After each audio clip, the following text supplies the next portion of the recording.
안녕하세요, 자동차 읽어주는 남자 이상입니다. 오늘은 여러분들께 BMW의 플래그십 SUV, 바로 제 옆에 있는 차량이죠. BMW X7에 대한 시승기를 전달드릴까 하는데요. BMW X7은 BMW의 가장 큰 SUV를 담당하고 있습니다. 머지않아 BMW X8이 나온다라는 소식도 있는데요. 그런데 이렇게 큰 차량도 과연 BMW가 추구하는 다이나믹 퍼포먼스에 걸맞는 운동 성능을 보여줄지, 그런 부분도 궁금한데 오늘 그런 부분들을 중점적으로 여러분들께 BMW X7 30D 디자인 퓨어 엑셀런스 시승기 전달 드리도록 하겠습니다. 저와 함께 BMW X7 시승하러 가보시죠.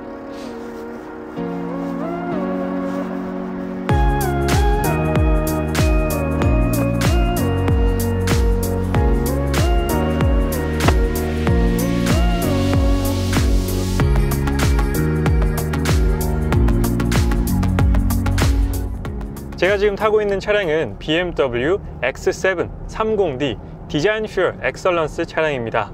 X7은 두 가지로 나뉘게 됩니다. 럭셔리와 M 스포츠 패키지처럼 나뉘게 되는데, BMW 7 시리즈 라인업들은 이제 럭셔리가 아니라 디자인 퓨어 엑셀런스라고 불립니다. 그래서 X7도 쉽게 보시면 럭셔리와 M 스포츠 패키지로 나뉜다고 보면 되는데요. 지금 제가 시승하고 있는 차량이 이제 럭셔리에 해당하는 디자인 퓨어 엑셀런스 차량입니다. 짧게 줄여서 DPE라고도 불리는 모델이에요. 오늘 여러분들께 시승기를 통해 전달드릴 BMW X7 30D 모델은 BMW 코오롱 모터스 삼성전 시장 신영중 대리님께서 지원해 주셨습니다. 제가 530i 살 때도 신영중 대리님께서 많이 도와주셨는데, 제 시승기를 찍을 때마다 또 신영중 대리님께서 많은 도움을 주고 계십니다. 그래서 BMW 구입 고민하시는 분들은 제가 구입했던 BMW 신영중 대리님께 상담 받아보시면 많은 도움 받으실 수 있으실 거예요. 그래서 제가 신영중 대리님께 말씀드렸기 때문에 자동차 읽어주는 남자 보고 전화 드렸다고 하면 친절하게 상담해 주실 겁니다. 여기 보이는 번호를 통해서 신영중 대리님과 상담 받아보시면 좋을 것 같아요. X7은 트림도 두 가지가 있지만 6인승과 7인승으로 또 나뉩니다. 하지만 M 스포츠 패키지는 7인승 모델은 없고 6인승 모델로만 판매가 되고 있고요. 지금 제가 타고 있는 디자인 퓨어 엑셀런스 차량만 6인승과 7인승으로 나뉘게 됩니다. 제가 시승하고 있는 모델은 6인승 차량이고요. 소비자들의 선호도 또한 6인승이 훨씬 더 높다고 해서 6인승 차량을 현재 시승하고 있습니다. 사실 BMW X7이 처음 런칭이 됐을 때 국내 시장에서 이렇게까지 인기가 있을 줄은 몰랐습니다. 최소 대기 기간이 8개월에서 1년 이상까지도 기다려서 출고받는 차량이 바로 BMW X7인데요. 과연 그렇다면 BMW X7의 매력은 어떤 부분이길래 그렇게 많은 소비자들이 이 차량을 원하고 또 구입해서 만족을 하는지, 그 부분을 오늘 여러분들께 시승기를 통해서 전달 드리겠습니다. 일단 이 차량의 파워트레인부터 한번 살펴보도록 할게요. 이 차량은 30D 모델입니다. 그러니까 3000cc 직렬 6기통 디젤 엔진인데요. 사실 예전보다 요즘에 디젤 엔진에 대한 약간의 부정적인 인식들이 많아졌고, 실질적으로 소비자들도 디젤 엔진보다는 가솔린이 낫지 라는 생각을 많이 하십니다. 그럼에도 디젤 모델은 선택이 꾸준히 되고 있고, 디젤 모델이 매력적인 이유는 가솔린 모델 대비 높은 연비와 강력한 토크가 또 디젤 엔진이 가지고 있는 장점이겠죠. 그렇다면 가장 큰 단점은 뭘까요? 단점은 모든 분들이 알고 계시다시피 소음과 진동 부분입니다. 하지만 디젤 엔진에는 4기통과 6기통이 있습니다. BMW 4기통 디젤은 사실 조금 시끄럽긴 해요. 그래서 이번에 신형 5 시리즈가 나오면서 마일드 하이브리드를 탑재해서 523D로 출시를 했죠. 하지만 6기통 디젤 엔진은 BMW뿐만 아니라 메르세데스 벤츠, 아우디 모든 브랜드들이 6기통 디젤 엔진은 정말로 부드럽고 정숙합니다. 그것이 바로 6기통 엔진이 가지고 있는 장점 중에 하나고, 4기통보다 출력이 높은 건 당연히 따라오는 부분이겠죠. 그리고 6기통 디젤 엔진에는 V형 6기통이 있고 직렬 6기통이 있습니다. 인라인 6라고 부르는데, 그렇다면 V형 대비 직렬이 갖고 있는 장점은 소음과 진동이 훨씬 더 적다는 겁니다. 4기통보다 6기통이 훨씬 더 떨림도 적고 부드러운데, V형보다 직렬이 더욱더 부드럽고 조용하기 때문에 가솔린 엔진 대비 가장 큰 장점이라고 생각이 듭니다. 가솔린 4기통보다 직렬 6기통 디젤이 더 부드럽고 정숙한 것도 사실이죠. 그래서 X7 30D 모델을 주행해보면 이 직렬 6기통 디젤 엔진의 장점이 고스란히 운전자에게 전달이 됩니다. 아마 직렬 6기통 디젤 엔진을 한 번이라도 운행해 보셨던 분들은 아마 제 말에 공감을 어느 정도 하실 거예요. 가솔린 4기통보다 직렬 6기통 디젤이 더욱더 부드럽고 정숙하다라는 점을 말이죠.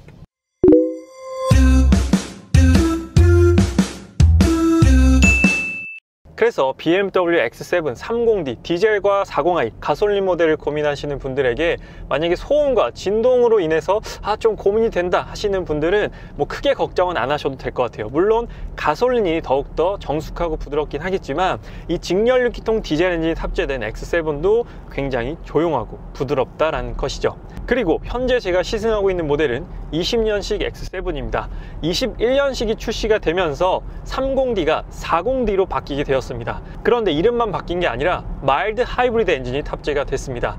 BMW 같은 경우에는 최근 연식 변경 혹은 페이스리프트를 통해서 출시되는 디젤 모델들의 마일드 하이브리드 엔진을 적극적으로 탑재하고 있습니다. 그래서 현재 마일드 하이브리드가 탑재가 안 된 지금 20년식 30D 모델도 만족스러운데 마일드 하이브리드 엔진이 탑재가 된다면 마력과 토크가 모두 다 높아지고요. 그리고 오토 스탑 앤 고도 훨씬 더 부드럽게 켜지고 꺼지고 시동 시 그리고 저속에서의 급가속 시에도 보조를 받기 때문에 그런 부분에 있어서 연식 변경되는 X7 디젤 모델도 상당히 매력적이지 않을까라는 생각이 듭니다. 30D 모델도 오토 스탑 앤 고 시동이 꺼지고 켜질 때 정말 부드럽게 꺼지고 켜져요. 오토 스탑 앤 고가 발휘될 때도 4기통 가솔린보다 더 부드럽게 꺼지고 켜지는 부분이 있죠. 그래서 현재 제가 시승하고 있는 BMW X7 30D 20년식 모델의 출력은 265마력에 63.2토크입니다. 토크는 나쁘지 않은데 출력이 300마력이 안 돼? 조금 낮은 거 아니야? 라고 생각하시는 분들도 많이 계실 거예요. 이 차량의 무게는 2.5톤 정도 됩니다. 2.5톤이라는 무게를 주행하기에 있어서 300마력도 안 되는 출력은 좀 아쉬울 것 같은데 라고 생각하실 텐데 실질적으로 좀 부족한 느낌이 있긴 해요. 딱 엑셀을 밟았을 때 BMW 브랜드가 가지고 있는 이런 즉각적인 엑셀 반응, 이것도 물론 가지고 있지만 아무래도 출력이 그렇게 높지 않기 때문에 가속 성능은 조금 아쉽게 느껴지긴 합니다. 하지만 뭐 X7이라는 차에 그렇게 큰 스포츠성이라든지 엄청난 가속 성능을 기대하진 않으실 겁니다. X7을 구매하는 가장 큰 이유는 6명이 넉넉하게 탈 수 있는 실내 공간, 그리고 호화스럽고 럭셔리한 인테리어 때문에 고민하시는 분들이 많지 않을까 싶습니다. 디자인 퓨어 엑셀런스 모델은 막 스포츠성이 그렇게 막 운전자에게 전달될 정도는 아닙니다. 하지만 토크가 63토크이기 때문에 그래도 출력 부분에 있어서 뭐 불만족스럽진 않습니다. 막 와 정말 빠르다 이런 느낌은 아니지만 그래도 이 정도면 충분하지 라는 생각이 들어요. 하지만 이제 21년식으로 바뀌면서 제가 마일드 하이브리드 엔진이 탑재된다고 말씀을 드렸습니다. 마일드 하이브리드 엔진이 탑재가 되면 이제 마력과 토크 모두 다 올라가요. 그래서 21년식 40D 모델 같은 경우에는 340마력에 71토크를 발휘합니다.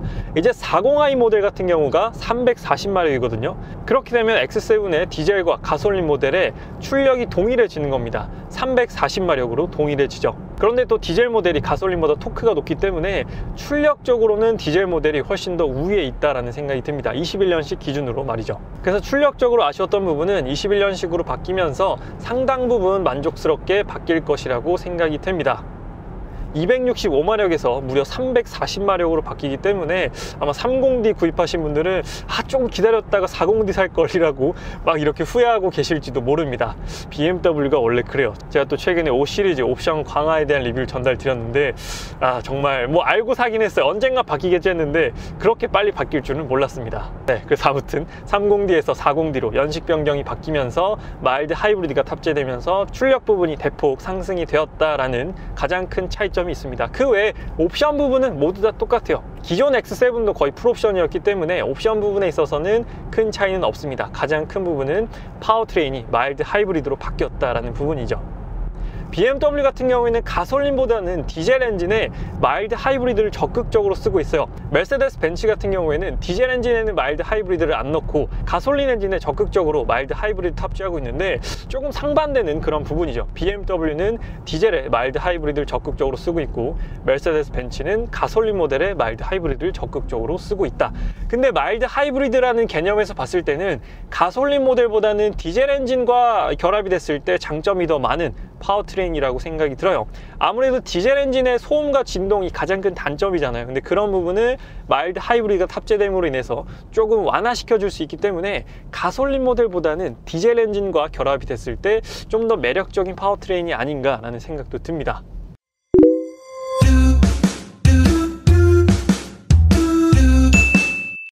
이번에는 BMW X7의 자동 주차를 한번 보여드리도록 하겠습니다.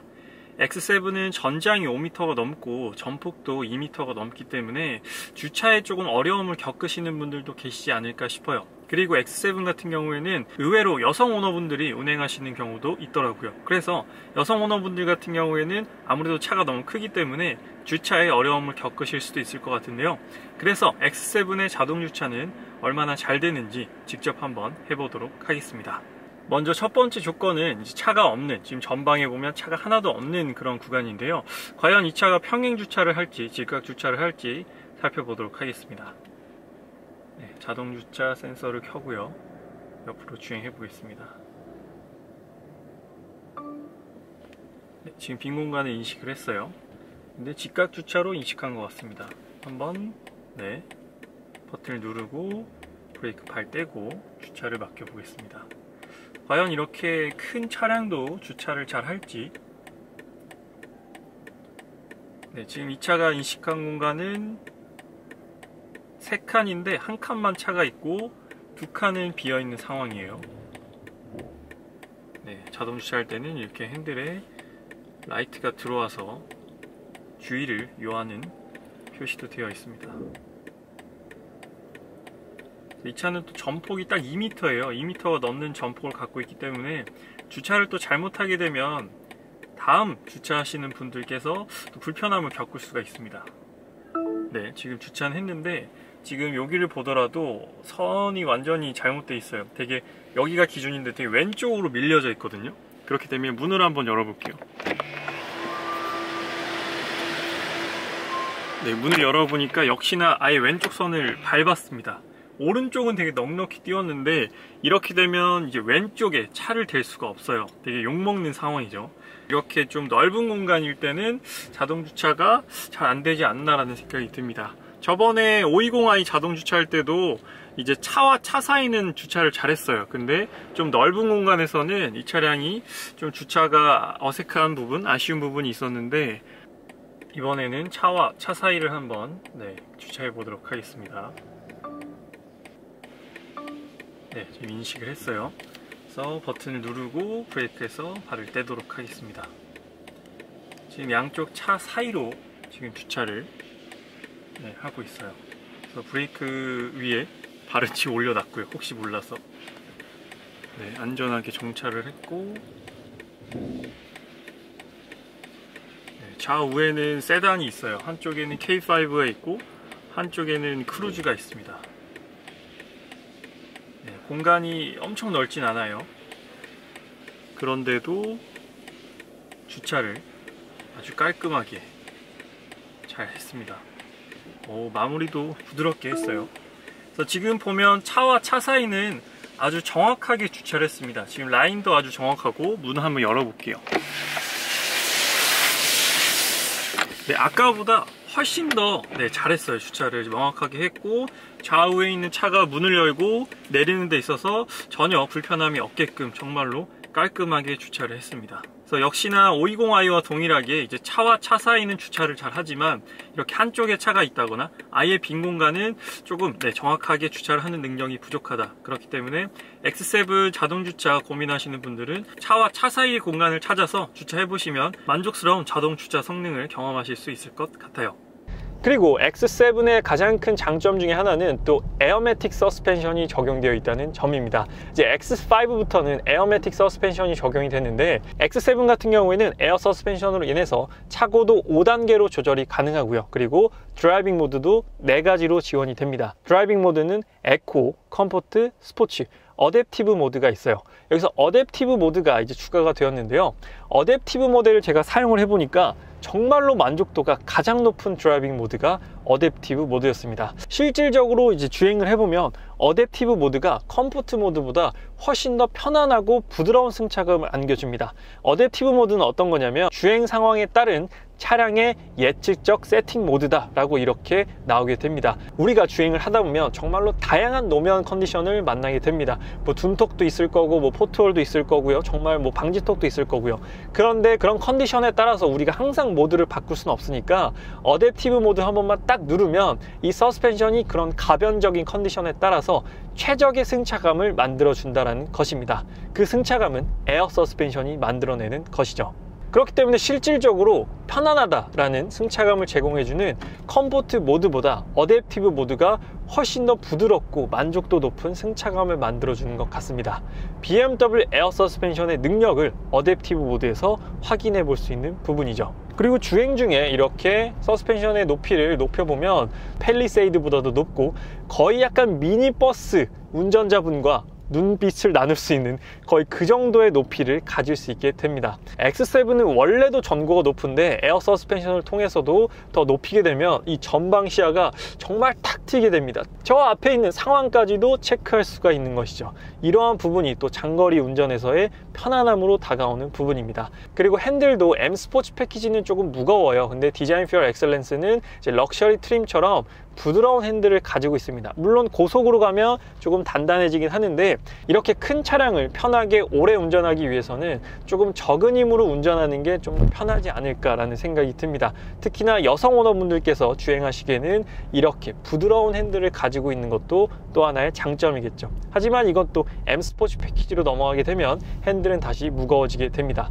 그래서 꼭 M 스포츠 패키지를 가야 하나라는 생각도 들어요. 디자인 퓨어 엑셀런스도 충분히 많은 옵션과 충분히 럭셔리하고 충분히 편안하고 너무나 매력적입니다. 하지만 여기서 아쉬운 부분이 있어요. 어떤 부분이냐면 바로 브레이크 성능입니다. 이 차는 아까 거의 2.5톤에 가깝다라고 말씀드렸어요. 그리고 21년식으로 바뀌면서 40D에는 마일드 하이브리드가 탑재되면서 무게가 60kg 정도 늘어났습니다. 이제 성인 남자, 제가 67kg 정도 되는데 제 한 명이 더 타고 있는 거죠. 제 옆이나 제 뒤에 거의 2.5톤을 넘어가는 그런 무게를 가지고 있습니다. 그래서 그러한 무게를 이렇게 즉각적으로 세우기에는 디자인 퓨어 엑셀런스의 이 브레이크 성능으로는 조금 아쉬운 부분이 있어요. 내가 딱 여기에 섰으면 좋겠는데 이 브레이크는 약간 밀리는 느낌이 있습니다. 아무래도 제가 지금 530i M 스포츠 패키지를 타고 있어서 그런 건지 모르겠는데 그 M 스포츠 패키지의 브레이크를 한 번이라도 경험하셨던 분들은 이 브레이크 성능이 조금 아쉽게 느껴질 수도 있고 이 차에 대한 좀 불안한데 신뢰가 조금 떨어진다라고도 느끼실 수 있습니다. 하지만 뭐 국산차를 타다 넘어오셨거나 이렇게 4피스톤의 성능을 경험하지 못하셨던 분들이 이 차를 탄다면 그냥 무난한 브레이크 성능이에요. 부드럽게 쓰고 그냥 매끄럽게 정차하는 그 정도의 성능을 가지고 있습니다. 하지만 BMW 라인업 중에서 M 스포츠 패키지를 타시다가 X7을 구입하시는 분들도 있을 수 있잖아요. 재구매하시는 분들. 재구매하시는 분들에게 있어서는 이 브레이크 성능이 조금 아쉽게 느껴질 수는 있습니다. 왜냐하면 M 스포츠 패키지가 주던 그런 즉각적인 반응이 있거든요. 그런데 그것과는 조금 달라요. 그래서 만약에 제가 X7을 구입한다면 저라면 M 스포츠 패키지가 적용된 모델을 구입할 것 같아요. 어떤 차이가 있냐면 일단 M 스포츠 브레이크가 있고 에어로 다이나믹 패키지가 있고 뭐 익스테리어가 다른 건 당연한 부분이겠죠. 그리고 이 천장이 알칸타라로 바뀌게 됩니다. 사실상 그렇게 크게 바뀌는 건 아니에요. 물론 휠도 바뀌죠. 휠도 바뀌고 익스테리어 부분에서 크게 바뀌고 이 운전자가 느끼는 주행 성능에 있어서 가장 크게 바뀌는 부분은 M 브레이크라고 생각이 듭니다. 서스펜션은 둘 다 에어 서스펜션이기 때문에 똑같아요. 똑같은 서스펜션이지만 브레이크 성능에서 차이가 나기 때문에 조금 더 이 X7에 대한 신뢰를 가지고 내가 즉각적인 브레이크 성능을 느끼고 싶다 하신다면 M 스포츠 패키지로 가시는 걸 추천을 드립니다. 이 차도 나쁘진 않아요. 나쁘진 않은데 제 개인적으로 M 스포츠 패키지 오너 입장에서 느끼기에는 조금 아쉽습니다. 그래서 지금 어댑티브 모드로 놓고 시내 주행을 하고 있는데 진짜 편하네요. 이 서스펜션이 정말 감동입니다. 네, 이렇게 요철이라든지 범프를 넘을 때, 그리고 지금 방지턱 넘거든요. 와, 방지턱 넘을 때 정말로 이 감탄이 절로 나옵니다. 이게 정말 에어 서스펜션이지, 이게 편안함이지, 이런 느낌이 들어요. 확실히 장거리 주행을 할 때 지금 뭐 시트도 편안하지만 이러한 서스펜션이 하체를 정말로 부드럽고 유연하고 어댑티브하게 받쳐준다면 운전자에게 오는 장거리 운전에 대한 피로도, 스트레스는 확실히 적어지겠구나 라는 생각이 듭니다. 또 시야도 높잖아요. 시야도 높기 때문에 앞에 어떤 상황인지도 바로바로 확인이 가능합니다.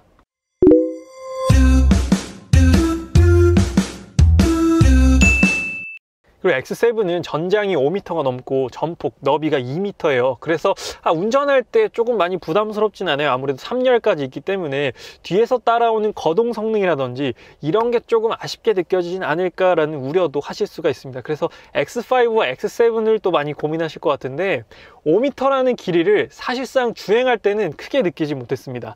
그게 정말로 희한하고 매력적인 부분인데, 차선 변경을 이렇게 갑작스럽게 한다던가 그랬을 때 뒤가 좀 늦게 따라온다라는 느낌을 받을 수도 있어요. 하지만 X7에서는 제가 지금 주행을 하면서 그런 느낌을 크게 받지 못했습니다. 물론 뭐 코너를 돌아 나갈 때라든지 그럴 때는 좀 길게 느껴지긴 해요. 제가 아까 이 차량 자동 주차를 보여드리기 위해서 백화점을 잠깐 내려갔다 왔는데, 백화점 내려갈 때 아무래도 폭이 조금 넓기 때문에 약간 조심조심 내려간 부분이 있습니다. 하지만 뭐 그거는 어쩔 수 없는 부분이고, 그러나 주행하는 데 있어서 크게 뭐 폭이 넓어서 부담스럽다라고 느껴지는 부분은 없었어요. 그리고 차가 길기 때문에 뒤가 좀 늦게 따라오는데 라는 느낌도 크게 받을 수는 없었습니다. 그래서 X7은 X5보다 훨씬 더 길지만 거동 성능, 주행 성능에 있어서 이건 좀 아쉽다라고 느껴지는 부분은 아직까지는 없는 것 같아요. 그래서 사실 X5가 나오고 X7이 출시되기까지 정말로 오래 걸렸어요. 다른 브랜드들이 대형 SUV를 막 출시할 때 BMW는 BMW 출시할 것 같은데 왜 안 하지? 라는 생각이 계속 들었거든요. 그런데 X7은 정말로 야, 우리 빨리 만들어야 돼, 빨리 다른 브랜드 나오잖아, 빨리빨리 만들어서 빨리 일단 출시해 라고 만든 게 아니라 정말로 심혈을 기울여서 설계를 하고 이 차량을 제작을 했구나 라는 걸 직접 타보면 느끼게 되는 부분이에요. 그래서 실질적으로 X7 오너분들의 후기를 들어보면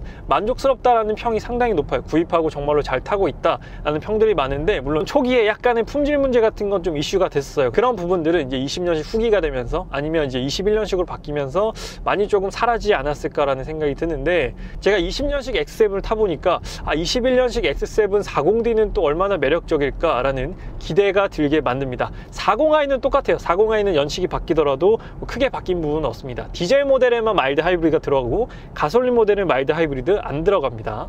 BMW X7은 최근 BMW가 자랑하는 모든 최신의 옵션들이 싹 다 들어가 있습니다. 반자율 주행부터 해서 레이저 헤드라이트부터 전방 충돌 방지, 좌우측 사각지대 어시스트, 차선 유지 어시스트, 후측방 경보 어시스트부터 해서 정말 일일이 하나씩 나열하기 어려울 정도로 BMW가 넣을 수 있는 옵션들은 모두 다 넣었다라는 생각이 들어요. 그래서 정말로 이렇게 풍족한 옵션들을 이렇게 편안한 승차감으로 누리면서 주행하는 이 느낌이 정말로 좋습니다. 그리고 가죽 시트도 나파 가죽보다 더욱더 고급스러운 메리노 가죽 시트가 적용되어 있어요. 그래서 지금 이 컬러도 굉장히 특이한, 조금 BMW의 상위 모델에 가야만 느낄 수 있는 그러한 컬러인데, 제가 지금 타고 있는 모카 시트보다는 좀 더 밝은 톤입니다. 좀 더 밝은 약간 고동색이라고 해야 되나? 그런 느낌인데 이 가죽 컬러도 상당히 고급스럽고 매력적인 것 같아요. 그래서 제가 지금 시승하고 있는 X7 30D 같은 경우에는 가격이 1억 3천만 원 정도예요. 1억 3천만 원이면